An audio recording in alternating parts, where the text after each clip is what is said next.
2025 August മാസത്തിൽ Onam special ration വിതരണം ആരംഭിച്ചിട്ടുണ്ട്. ആ റേഷൻ കാർഡുള്ളവർക്കും അധികം വിഹിതങ്ങളും പ്രഖ്യാപിച്ചിട്ടുണ്ട്. ഓരോ റേഷൻ കാർഡിനും ലഭിക്കുന്ന വിഹിതങ്ങൾ: മഞ്ഞ റേഷൻ കാർഡിന് 30 കിലോ അരിയും 2 കിലോ ഗോതമ്പും 3 പാക്കറ്റ് ആട്ടയും ലഭിക്കും. അരിയും ഗോതമ്പും സൗജന്യമാണ്. ആട്ടയ്ക്ക് 7 രൂപ വീതം നൽകണം. സൗജന്യ ഭക്ഷ്യക്കിറ്റ് ഓഗസ്റ്റ് 18 മുതൽ സെപ്റ്റംബർ 2-ാം തീയതി വരെ ലഭിക്കുന്നതാണ്. ഇതുകൂടാതെ 1 കിലോ പഞ്ചസാര 27 രൂപ നിരക്കിലും മഞ്ഞ റേഷൻ കാർഡിനുണ്ട്. പിങ്ക് റേഷൻ കാർഡിന് കാർഡിലെ ഓരോ അംഗങ്ങൾക്കും 4 കിലോ വീതം അരിയും 1 കിലോ ഗോതമ്പും ലഭിക്കുന്നതാണ്. കാർഡിൽ മൊത്തം ലഭിക്കുന്ന ഗോതമ്പിൽ നിന്നും 4 കിലോ ഗോതമ്പ് കുറച്ച് പകരം 4 പാക്കറ്റ് ആട്ട 1 പാക്കറ്റിന് 9 രൂപ നിരക്കിൽ ലഭിക്കുന്നതാണ്. അരിയും ഗോതമ്പും സൗജന്യമാണ്. കാർഡിൽ 4 അതിൽ കുറവോ അംഗങ്ങളാണ് എങ്കിൽ പിങ്ക് റേഷൻ കാർഡിന് ഗോതമ്പ് ലഭിക്കില്ല, ആട്ട മാത്രമാണ് ലഭിക്കുക. ഇതുകൂടാതെ ഓണം സ്പെഷ്യൽ 5 കിലോ കൂടി അധികം ലഭിക്കും.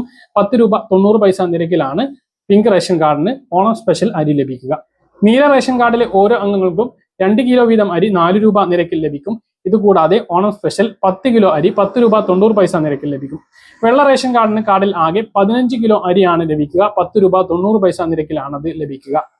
ബ്രൗൺ റേഷൻ കാർഡിന് 2 കിലോ അരി 10 രൂപ 90 പൈസ നിരക്കിലും ലഭിക്കും. കഴിഞ്ഞ 3 മാസത്തെ മണ്ണെണ്ണ വാങ്ങാത്ത ആളുകൾക്ക് ഈ മാസം അതുകൂടി ചേർത്ത് വാങ്ങാവുന്നതാണ്. മഞ്ഞ റേഷൻ കാർഡിന് അങ്ങനെ 2 ലിറ്ററും മറ്റുള്ള റേഷൻ കാർഡുള്ളവർക്ക് 1 ലിറ്ററുമാണ് ലഭിക്കുക. കഴിഞ്ഞ തവണ വാങ്ങിയിട്ടുണ്ടെങ്കിൽ റേഷൻ കാർഡിന് 1 ലിറ്ററും ബാക്കിയുള്ളവർക്ക് 1/2 ലിറ്ററുമാണ് ലഭിക്കുക.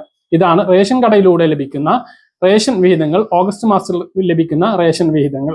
ഇതുകൂടാതെ സപ്ലൈകോയിൽ നിന്നും ഗിഫ്റ്റ് കാർഡുകളും 3 ഇനം ഭക്ഷ്യക്കിറ്റുകളും 25 രൂപ നിരക്കിൽ അരിയും മറ്റ് സബ്സിഡി സാധനങ്ങളും ഓണം സ്പെഷ്യൽ ആയതുകൊണ്ട് ലഭിക്കുന്നതാണ്.